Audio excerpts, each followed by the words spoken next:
Mired in a 13-season playoff drought, the Buffalo Sabres put good use to the saying, what's old is new again, when they brought Lindy Ruff back to be their head coach. So today we're going to take a look at what the Sabres could do at the number 11 overall pick at this year's NHL Draft and try to answer the question, is this finally the year the Buffalo Sabres get back into the NHL Playoffs? Hey everybody, welcome into Clearing the Benches, your one-stop shop for daily fresh hockey content. If you go ahead and hit your subscribe button right now, every single day we'll bring you in a new hockey video to enjoy.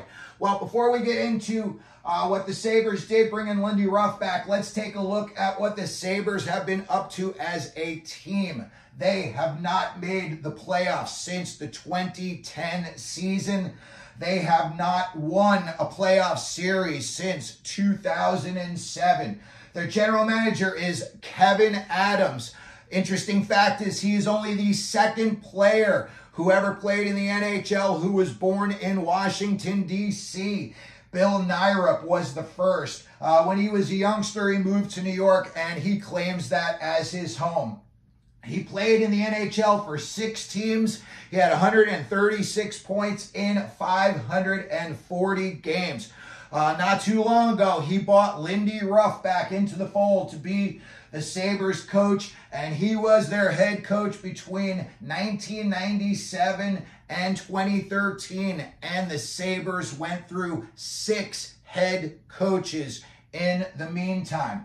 When we look at the number 11 picks in NHL history, where the Sabres are picking this year, the number 1 name on this board is a name we've heard a lot of lately, and that is Jarome Iginla, and he had 1,300 NHL points. Anze Kopitar still playing. He has 1,141 points. Ivan Boldarev, Jeff Carter, Brian Ralston, Mike Sillinger, Jeff Friesen, Dave Manson, Mike Ramsey, Sylvain Cote, Kevin Fiala, Ryan Ellis. And then you want to hear 2 names of tough guy defensemen from back in the day, Lee Fogelin and Brad Marsh. You didn't want to have to go up against those guys.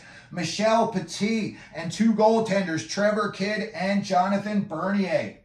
When we look at the number 11 overall pick in recent NHL history, 2017, Gabe Vilardi was picked. 2018, Oliver Wahlstrom. 2019, Arizona took Victor Soderstrom.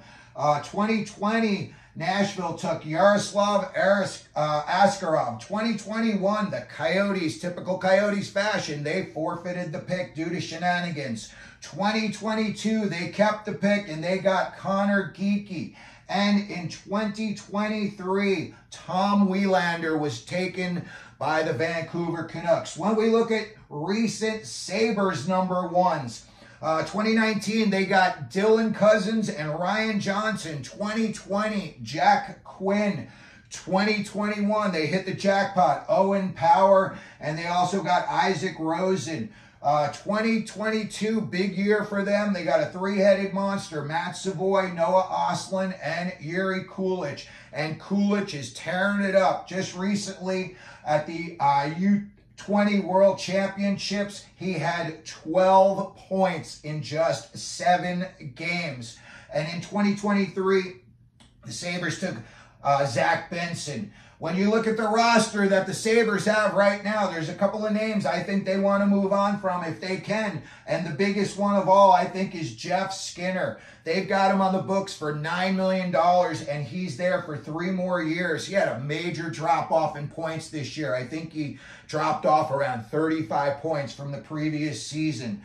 They've got TNT, Tage Thompson. He's only 26 years old. He took a step back this year scoring, but he's on the books for 6 more years at $7 million, which is a great thing for Buffalo, in my opinion. Dylan Cousins, he's only 23 years old. They've got him, same thing, 6 more years at $7 million. Alex Tuck is only 28 years old, $4.7 million for 2 more years. Jordan Greenway, they've got him just for this year at $3 million. And then you got some guys that are on ELCs in JJ Peterka, Quinn, Zach Benson. Then you got some RFAs in Victor Olofsson and Peyton Krebs, and I think they're going to lowball Krebs, maybe give him just a bridge deal. When you look at what they've got on the back end, this is where you get excited about the Sabres. You got power on Dahlin, signed until 2029, 2030. Bowen Byram, they've got still for this year at just $3.8 million, and then he becomes an RFA, so they get to work with them. Connor Clifton, 2 years more, $3.3 million. And then on IR, they've got Matthias Samuelsson, and they've got him locked up through 2029-30 at $4.25 million. So they hope he gets healthy in a hurry and gets back in the lineup. They also have 3 defensemen that are UFAs this year. When I look at the team overall, the first thing I think is they need to get nastier. If I was drafting and I was the GM and I looked at, what was available at number 11, if there was a defenseman that had some, sandpaper and grit, some size, some meanness to him, I would look big time in that direction. So let's take a look at what they possibly could do. Oh, I'm sorry. One more thing. In goal, they've got UPL Ukko-Pekka Lunin signed. I'm sorry. He is an RFA this year, and he is just 25 years old. And, of course, they've got Devin Levi in the pipeline. So, again, if we look at the number 11 pick in this year's draft, the first thing they could do is they could keep the pick and they could take the best player available. I think they need a little bit more size and nastiness up front. And there's a couple of guys, depending on who's available and who drops to them. But, if a lot of the big name, Caden Lindstrom's and all those guys are gone, you could still have Beckett Seneca, Liam Greentree. If they wanted to go with another, smaller but crazy skilled guy who can light up the scoreboard, Berkeley Catton may still be available at that spot. So in my opinion, there are some really good options that they could do. Now, depending if they wanted to, and let's say, obviously if the defenseman they want drops to them, they're going to take them. But let's say they start to get a little nervous around pick 5, 6, 7, and they see a guy that they really covet, and they want to make sure they get him. This is where you could trade up for a specific guy. There's some big names out there that they may, be looking at. Zayne, Parekh, Zeev, Buium, Salayev is supposed to be a shutdown guy. And again, Yakemchuk would make that back end nasty. And if you put any of these guys with the 3 that you already have, your top 2 defense tier is very, very exceptionally skilled, and they have a lot of hockey IQ. Now, another thing you could do is if your guy is gone and, you just kind of like your balloon got popped, you could offer your pick here. If Cole Yzerman was available, I would call the San Jose Sharks, who picked 14.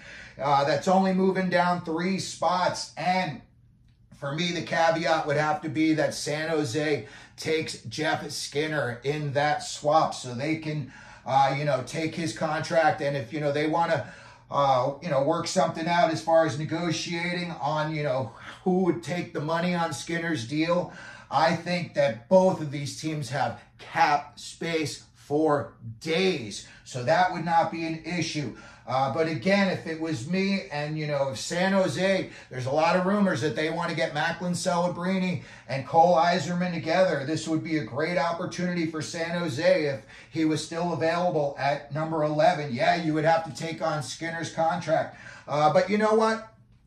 Skinner may have another good year in him. And again, he's a scoring, smaller guy, so he could, show some of the guys that they've already got on their roster how to be good professionals and be good scorers as well. So that's what I think Buffalo could do at the number 11 overall pick this year. I think Lindy Ruff coming back into the fold was a great move by Buffalo. He's very popular. He had some success. He was behind the bench the last time that they were in the playoffs. So as far as, that goes, it's a positive upswing. And I think just in general, it excites the fan base. And, you know, if they were to make a, you know, blockbuster deal, let's say, and move up a bunch of picks in the draft, you never know. That would really, really excite this fan base as well. So let me know what you think the Sabres are going to do at this pick. If you could, put it down in the comments section. Let me know if you think there's a specific player that they should target at that spot, if they should move up, if they should move down. If you could, please hit your like button, hit your subscribe button, and as we always do here at Clearing the Benches, let them know you're out there.